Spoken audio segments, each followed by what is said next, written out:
Everybody, JC here with another T&I toy review. And for today's review, we're going to take a look at the new DC Collectibles 7-inch New 52 Nightwing figure. Now this figure comes packaged in the same style of packaging that we see with all the DC Collectible figures. You've got the white, with this figure you've got the red borders to match the character. You've got the Nightwing logo up at the top.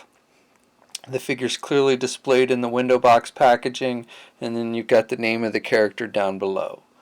On one side you have a shaded in image of the character, and then on the other you have an image of the figure, and it tells us that this figure was sculpted by Joseph Mina. And then finally on the back you have a little thumbnail image of the figure. Look at other figures that have been released: Supergirl, the new 52 Supergirl, and the new 52 Batgirl, and then the original Justice League, new 52 Justice League figures that kicked off this line.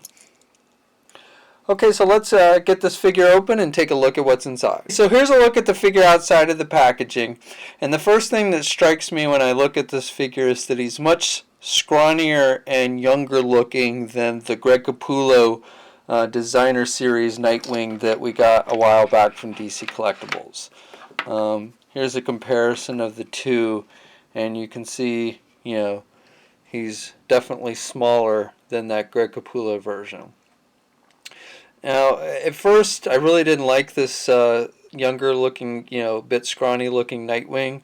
But then when I started posing him and with the other figures and stuff from the new 52 line, I actually it's kind of grown on me.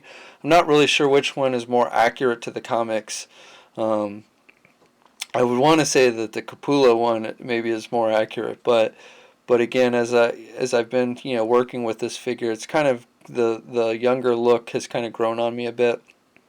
I definitely like the face sculpt on this new figure as opposed to the Capullo one. I just didn't think that the Capullo one captured the look of Nightwing very well. The ears were a little too big in my opinion on that one, and then I also don't like the skin tones on that one. He's much paler on that Capullo figure. The figure stands at just about 6 3/4 inches tall. So compared to other new 52 figures, like here he is next to Superboy, they're about the same height. Redbird, again about the same height.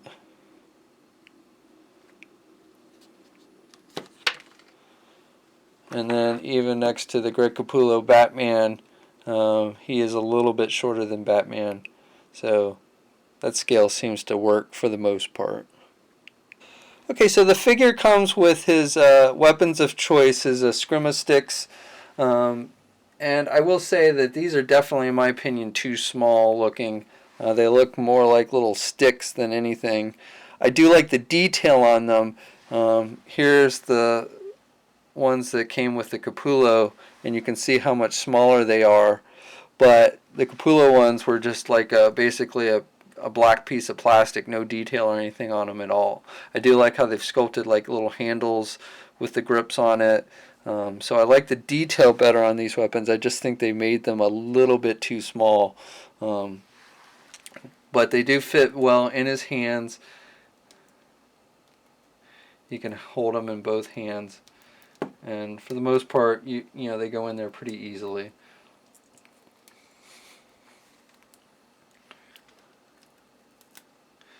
But again, when he's holding them, they just look kind of small to me. Now, one thing I definitely like better on this figure than on the Capullo version is they've given him little holsters on his legs to hold his sticks. So that is something I definitely think is an improvement, a great improvement over the Capullo version.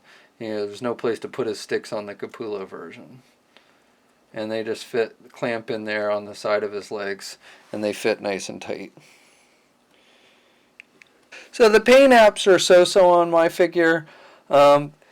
Basically he's black and red, though he's got portions of the figure where the black is a little bit lighter, almost gray color, like up here around his neck, and then underneath in his armpit. And actually have some texturing there, which I like that. I kind of like that look, and how it makes it stand out a little bit. The rest is basically just a flat black, and then he's got a more glossy red for the red colors. However, there's some blemishes on my figure, especially on the back here.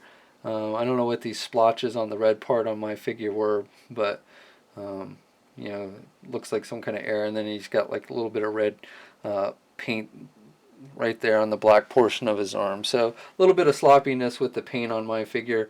I don't know how, you know, if that's across the board or if it's just with my particular figure, but the overall look, though, I think comes out pretty good.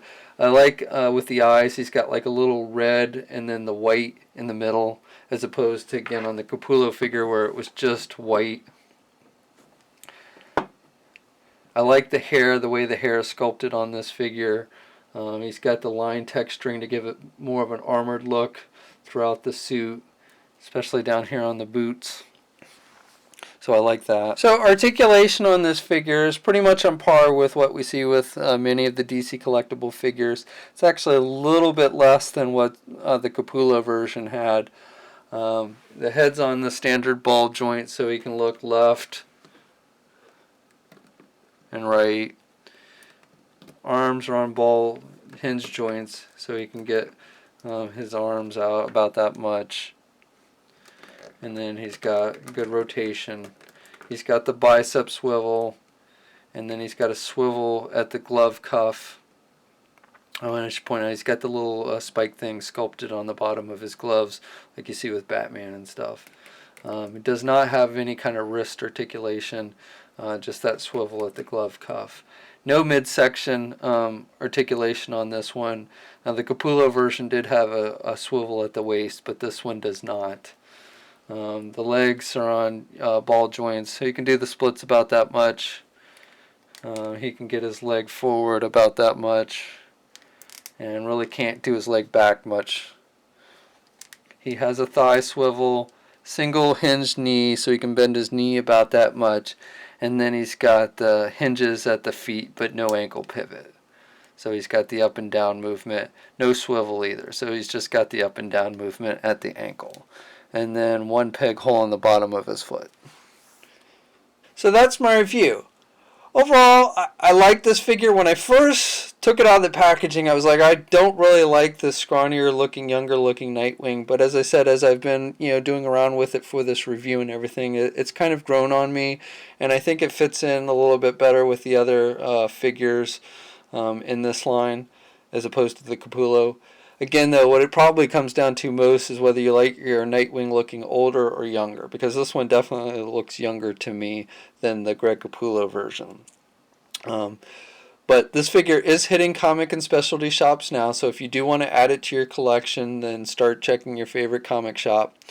And that's my review. I hope you liked it. Please leave a comment. Let us know what you think. If you're so inclined, please like the video. And if you haven't already, please subscribe. And until next time, I'll catch you later.